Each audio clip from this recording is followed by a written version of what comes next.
For lesson 4, I want to do something a little different.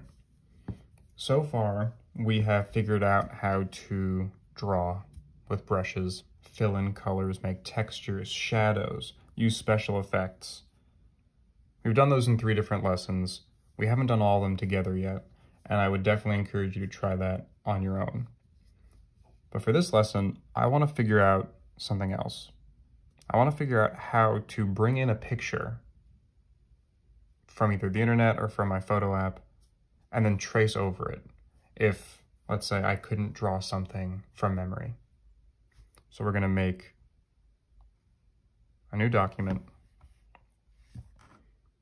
and then I'm going to go to Google. I'm going to type in, I don't know, let's say I'm going to pick an animal. Go to images.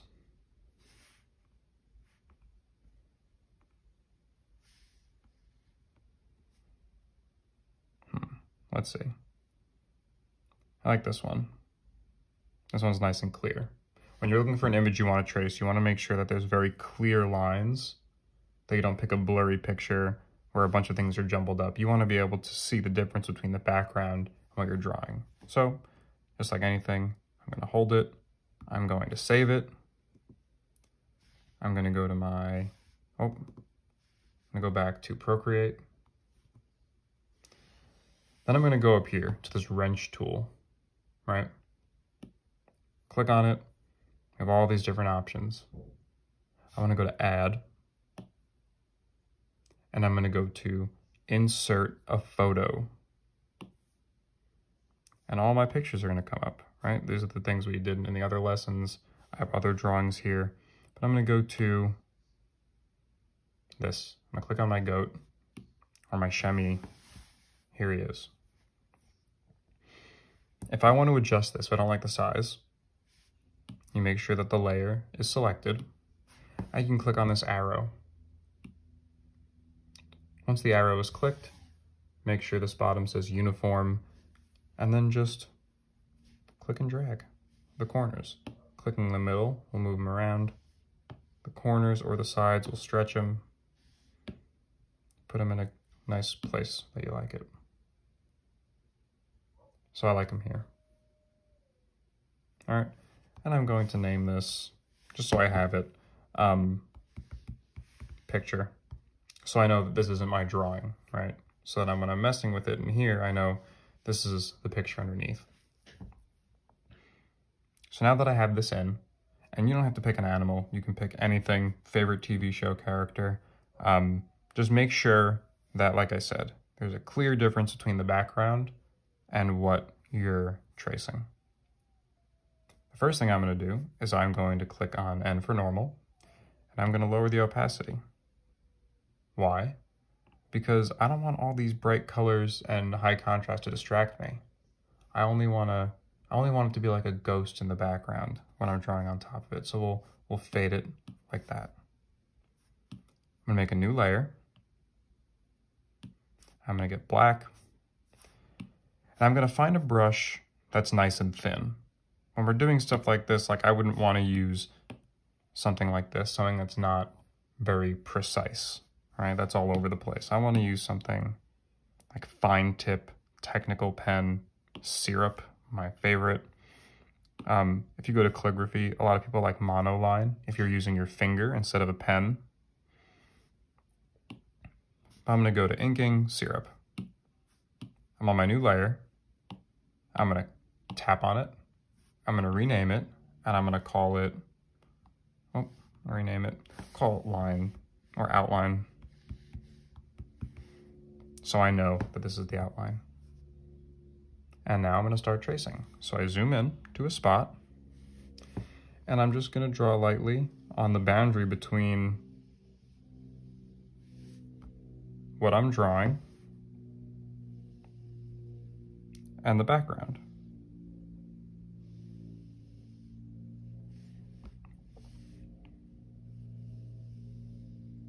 And this might take a little bit. I'm going to go through it quickly for your guys' sake, but you take as much time as you want. get in as much detail as you want.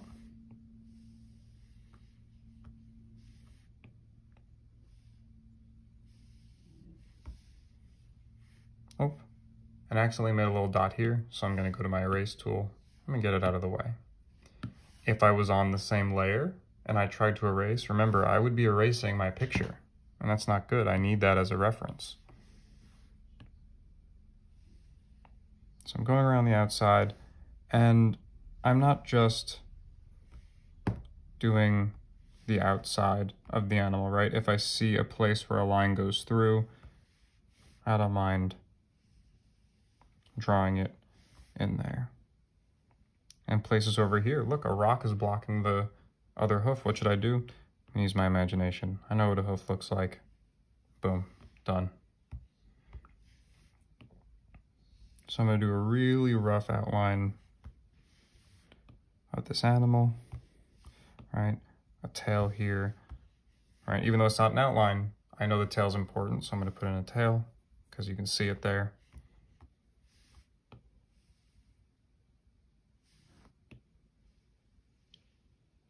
Going as quickly as I can for the sake of making this video the same length as the others. Almost done. And there. I'll do this last ear. An eye. And there we go.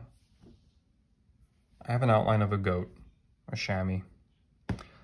If I go to my picture, now that I don't need it anymore, all I have left is my outline. Now, this is awesome because I can color this however I want it. Let's say I wanted to make my goat pink. You know how to do that. We learned it in other lessons, even though the one that we took from the internet wasn't pink. You can do whatever you want now that it's your shape. So what I'm gonna do, because I like to be as careful as possible, is I'm gonna duplicate these lines.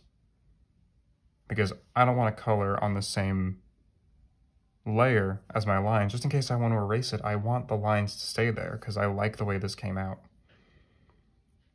So I'm gonna duplicate this. Remember how? We slide, we click duplicate, and now I have two outlines.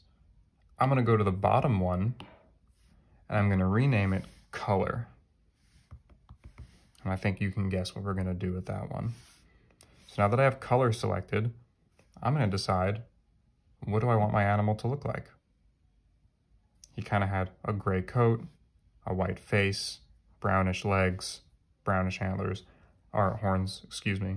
So I think I'm gonna stick with that. You can do whatever you want, but I'm going to stick with what I know. So I have color selected. I'm having trouble finding the right brown. I don't really know what color he is. So what I'm gonna do is I'm gonna bring back my picture. All right, so we're going to layer, picture, normal. I'm gonna bring the opacity all the way back so I can see what color this animal is.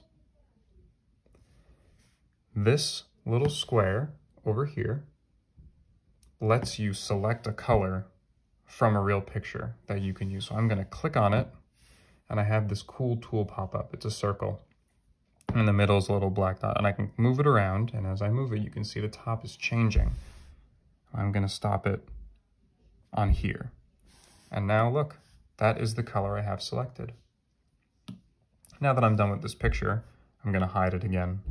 I'm going to make sure that I click on color, that is the layer I'm drawing on, and then I'm gonna get to work. So I know that the brown stopped here, and maybe it stopped towards his legs. So I'm making lines to separate where the color goes. I think he had a white butt, so I'm gonna keep his butt that color. And now that I have a shape. Within my shape, all I have to do is drag it over, and voila. I'm coloring it in. I'm coloring in a shape that I traced. There's some spot here. There we go. I think I'm pretty confident in the color of the antlers. They were much darker, but still kind of brown. So I'm gonna do the same thing. I'm drawing a line to separate where I want the color to be. And then I'm filling it in. I'm gonna do the same thing with the nose. I'm drawing a line where I know I want the color to stop. And I'm filling it in. Hooves.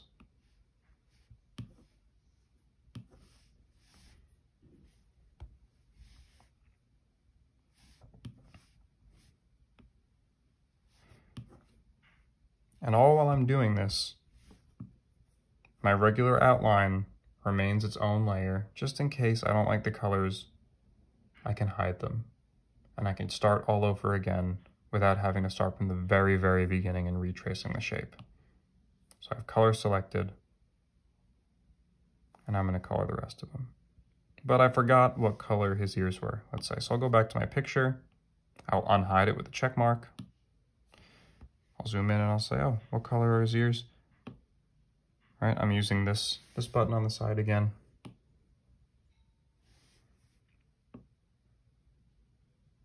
Kind of white-ish, I like that. I'm gonna hide it. Click on my layers, hide. Make sure I click on color.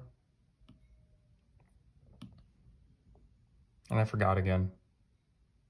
Not what color, but where it is. So maybe I have to keep him here. So while keeping color selected, I can hide and unhide it. See how it's not blue? That means it's not selected, but I can still hide and unhide it. And I can mess around with the opacity. So I'll keep him here.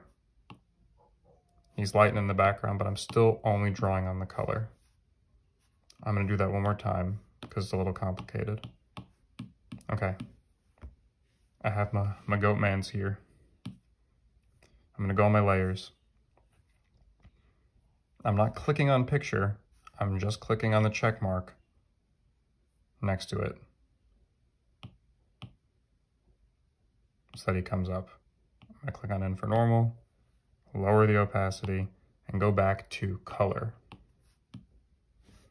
And now I can color him. I think I missed a spot of the horns here. So I'm gonna use, remember, this little shape here allows me to click on the color, that square, and I'm gonna color them in. He has a little black spot.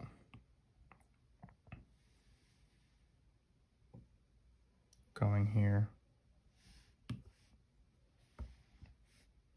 That looks cool. And the rest of his head is kind of white, so I'll get a lighter color.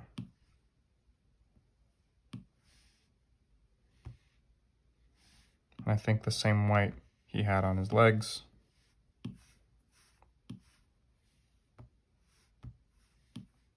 And on his butt, because I have this background to help me. His eyes I'll make a little bit more white. And look how I'm coloring in, and the lines are still there. I can color whatever I want, and the lines are still there. And undo that because it looks ugly. The lines are still there because I have my outline up here. That's not selected. It's still safe. I'm gonna keep reminding you how important it is to draw in layers instead of all on one layer. So here he is. This is my guy. Maybe I want to give him some rocks to walk on, so I'll add this little bottom part here. All right, following the lines where I can, and just imagining where the lines are where I can't see them.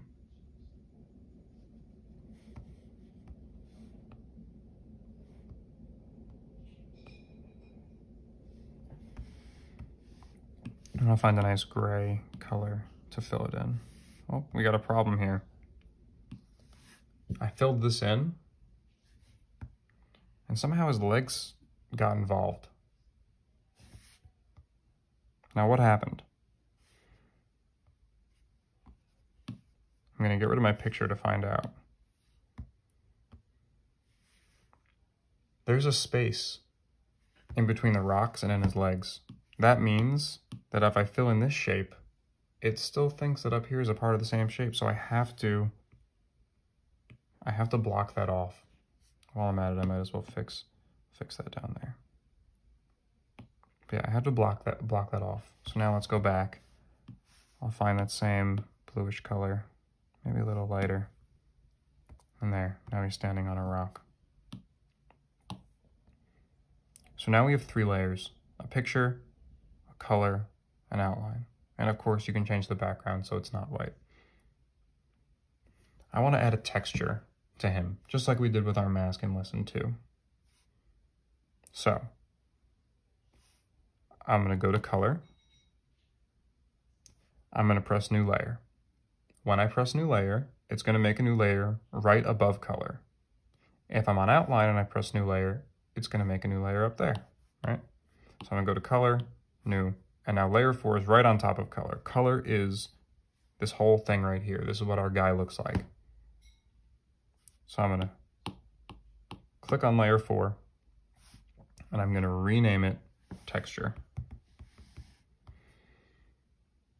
I'm going to click on texture, and we're going to go to clipping mask, right? Clipping mask is checked. There's a little arrow here showing that it's above color, and now we have it. And I am going to find a texture I like. We'll go with Rusted Decay. Not very natural, but maybe it'll look cool. I'm going to get a dark brown color. I'm going to very gently go over. Maybe I'll be harder over the rocks and more gentle over our goat fellow over here. Maybe to add a little bit cooler effects, I'll also do a lighter one. I'll do a light one just on the rocks, so the rocks look different from our goat. And notice how there's no texture on the background because it's only attached to texture, to color, sorry. Now I'm going to do the same thing again. I'm going to click on texture. I want to make a new layer above it. I'm going to rename it shadows. I think you know where this is going if you watched lesson 2. If I'm going too fast, rewind, pause, catch up, and then resume. This is a lot of stuff. It is a recap, so I'm going a little faster, but it is still a lot. Now that I have shadows, clipping mask to attach it, not just to texture, but also to colors underneath. See how the arrow is pointing to texture and texture's arrow is pointing to color? That means all of this stuff is attached to color. And now I'm just going to get my trusty shading brush. I think this might be cool if I use Rusted Decay as a shading brush instead of my airbrush, but if you want to use airbrush, right, you go up to here, airbrush, and then soft brush. I want to use the same thing I used to texture. I think that might look cool. So industrial, Rusted Decay, and I'll bring this down a little bit. I'm going to make shadows. No, it's too big. Make shadows underneath, right? Because the sun's obviously on top. And I think shadows would be underneath and on his back. And the lighter I press, the lighter the shadow is. And the harder I press, the harder the shadow gets. Now, if you're using your finger, it might not work. Might be a little complicated to get this effect.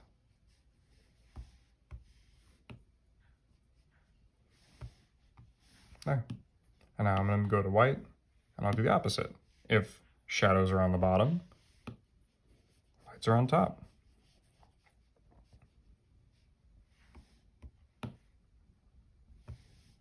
And in front, right? And even, I think, on the rocks. I think that would be cool. I think that's too much, though. Get too into it. Here we go.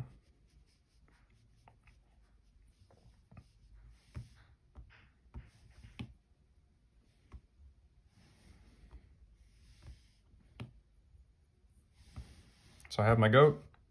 Shadows are a bit intense. I'm going to click on N for normal. I'm going to go down to my favorite, soft light. I think that looks really pretty. The only thing I want to do is add a background. Lesson 3 teaches you how to do that. If you want to go and rewatch that, maybe pick different colors so you can follow through all the steps. But for now, I'm just going to do it real quick. And you can watch along.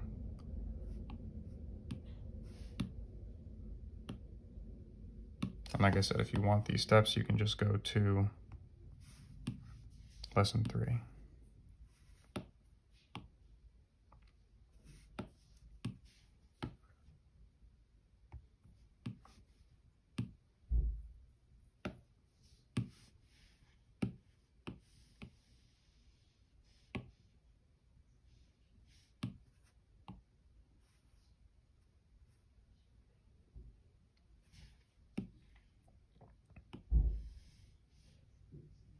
Oh, not causing blur. Let's do some clouds.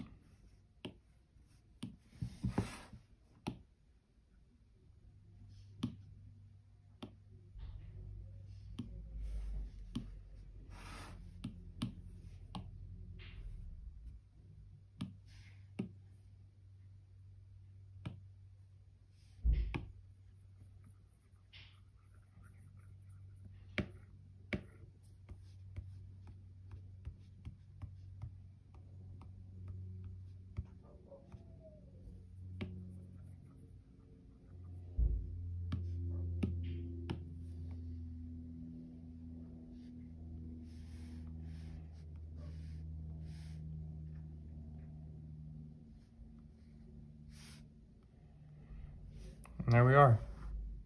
This is my rendition of a goat. That, after all these layers, if we hide all of them, was all just based off of one picture I found on the internet. All right.